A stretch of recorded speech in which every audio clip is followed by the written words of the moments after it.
अस्सलाम वालेकुम प्यारे बच्चों, कैसे हैं आप। उम्मीद करती हूँ आप सब खैरियत से होंगे और ईमान की बेहतरीन हालत में होंगे और आप अपना रोज़ का काम वक्त पर कर रहे होंगे। हम अपना आज का समर पैक देखते हैं, लेकिन उससे पहले इल्म में इजाफ़े की दुआ पढ़ लें। रब्बी ज़िदनी इल्मा, ए मेरे रब मेरे इल्म में इजाफ़ा फरमा। Summer pack class 4 इस्लामियात। आज हमने सफ़ा नंबर 9 करना है। मौजूदा दौर में कुरान मजीद किन सूरतों में महफूज है। इसके जवाब में आप लिखेंगे कुरान मजीद में आज तक कोई कमी पेशी नहीं हो सकी और इसे दुनिया की वाहद महफूज अफजल किताब होने की हैसियत हासिल है। कुरान मजीद किताब की शक्ल में अरबी मतन में महफूज है। दूसरा सवाल, कुरान मजीद के अलावा दीगर आसमानी कतब असली हालत क्यों खो चुकी हैं, तहकीक करें और 5 नकात तहरीर करें।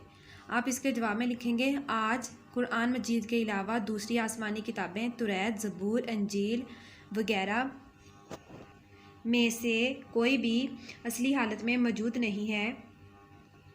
पहली कौमों के लोगों ने अपनी मर्ज़ी के मुताबिक इन किताबों की अहकामात में तब्दीली कर दी, लेकिन कुरान मजीद एक ऐसी बेमसल किताब है जो आज भी अपनी असली हालत में मौजूद है, क्योंकि इसकी हिफाजत का ज़िम्मा अल्लाह ने खुद लिया है।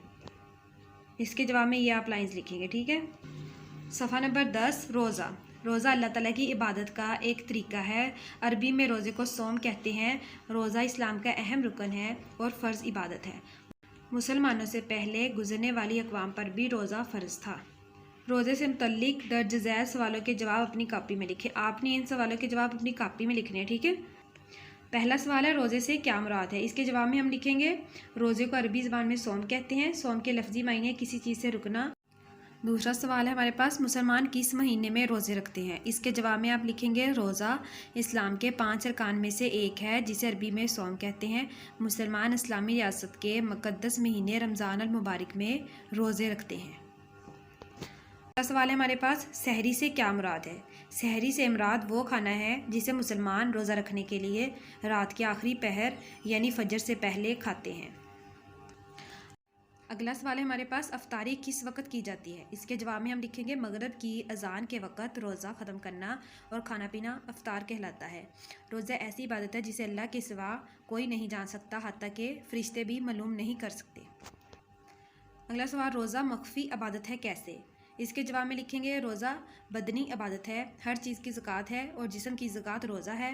रोज़ा एक मख्फ़ी और खामोश इबादत है। इसका बे वाला देखें, आपको अपना पहला रोज़ा याद है। अपने पहले रोज़े की मसरूफियत के बारे में कापी पर एक पैराग्राफ लिखें। आपने अपना पहला रोज़ा जब रखा था उसके बारे में लिखना है कि आपको किस चीज़ का एहसास हुआ, आपका रोज़ा कैसे गुजरा और आपने रोज़े से क्या सीखा। यह था हमारा आज का काम। अपना बहुत सारा ख्याल रखिएगा। फ़ी अमानिल्लाह।